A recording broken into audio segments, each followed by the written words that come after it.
챕터 2 독학자. 교육의 주요 목표는 다른 세대가 했던 것을 그대로 반복할 수 있는 인간을 만드는 것이 아니라 새로운 것을 할 수 있는 인간을 창조하는 것이어야 한다. 장 피아제. 느리게 읽기의 비밀.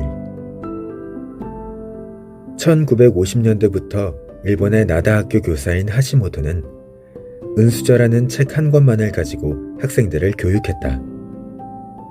이 학교는 변두리에 있는 이름 없는 학교였지만 이처럼 느리게 읽기, 즉 만독을 한 아이들은 커서 일본의 중요한 리더 자리에 오르게 되었다.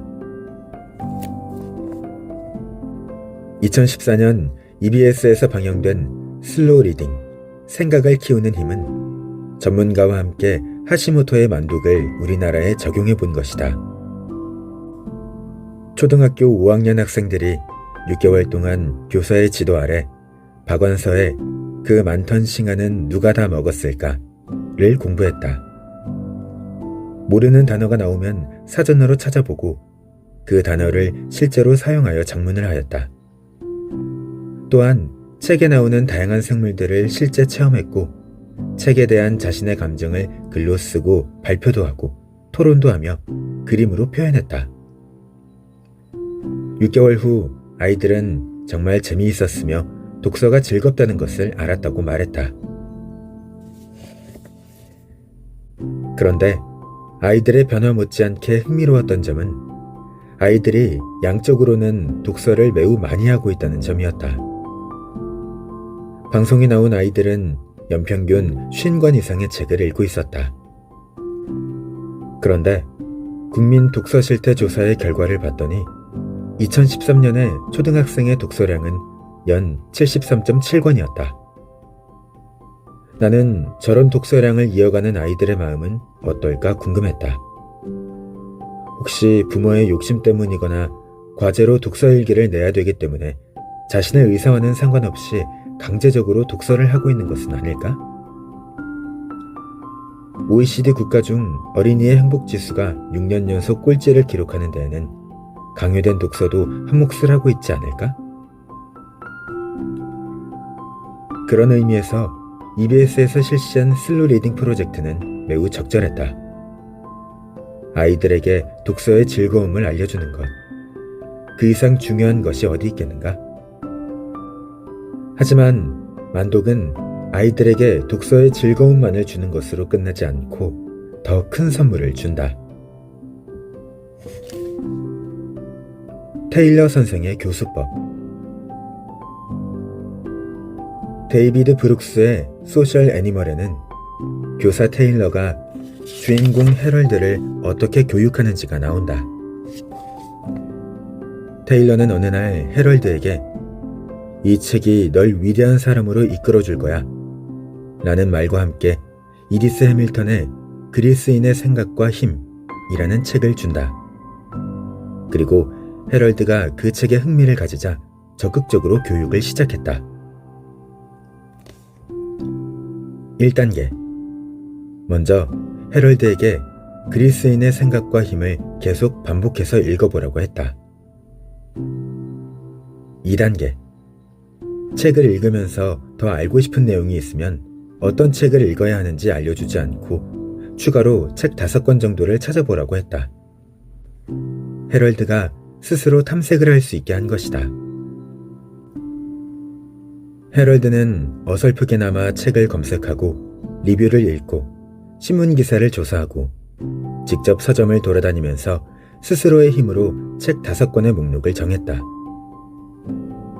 마라톤 전쟁과 테르모필레 전쟁을 다룬 역사책, 페리클레스 전기, 오디세이의 현대판 번역물, 아테네와 스파르타를 비교한 책이었다. 테일러는 해럴드가 열심히 했다면서 칭찬했다. 왜 열심히 칭찬했는지는 도가편을 읽은 독자라면 알 것이다. 3단계. 이번에는 해럴드에게 5권의 책을 반복해서 읽으라고 했다. 해럴드는 이것을 또 반복해서 읽어야 한다는 것에 힘이 좀 빠졌지만 반복해서 읽으면서 놀라운 사실을 발견하게 된다. 고대 그리스에 대한 지식이 쌓이고 새로운 것이 보이기 시작한 것이다. 4단계.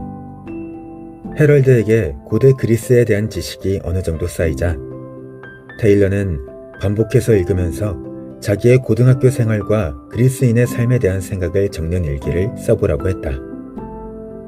일기니까 글을 잘 써야 한다는 걱정은 하지 말고 자유롭게 쓰라고 조언했다.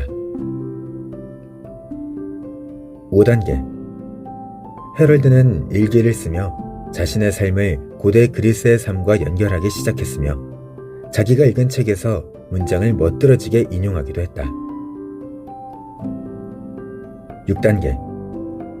이 프로젝트가 시작된 지 몇 개월이 지나자 해럴드에게 마지막 과제로 12쪽 분량의 소논문을 작성해보라고 했다. 해럴드는 이미 고대 그리스에 대해 많은 내용을 알고 있었고 생각도 많이 했으므로 자신의 삶과 학교 생활과 접목한 내용을 수월하게 쓸 수 있었다. 결국 소논문을 성공적으로 작성하게 된다. 도대체 테일러는 왜 해럴드에게 이런 교육을 한 것일까? 테일러 선생의 목적은 해럴드를 독학자로 만드는 것이었다. 스스로 학습할 수 있는 인간. 나는 EBS의 다큐멘터리와 소셜 애니멀을 보면서 초등학생과 고등학생이라는 차이는 있지만 결국 두 프로그램에서의 교육 모두가 한 인간을 스스로 학습하고 새로운 것을 만들어낼 수 있는 독학자를 키우는 것이라는 생각을 하게 되었다.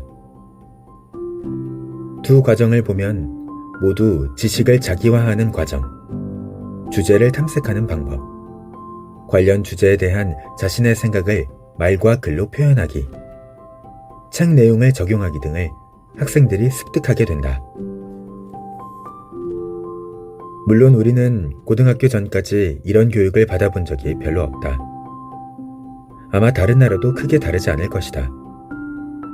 그래서 뛰어난 책을 쓰는 사람들의 과거 이야기를 살펴보면 이들이 우연히 독학자의 길을 걷게 되었다는 내용을 자주 접하게 된다. 일본의 소설가 오에 겐자부로가 그 대표적인 예이다. 오에 겐자부로는 어머니가 사준 허클베리 핀의 모험 상하권을 9살 때부터 13살까지 5년 동안 매일 읽었다. 2차 세계대전이 끝난 지 얼마 되지 않았고 시코쿠의 깊은 산골에 살았기에 다른 책이 없었던 것이다.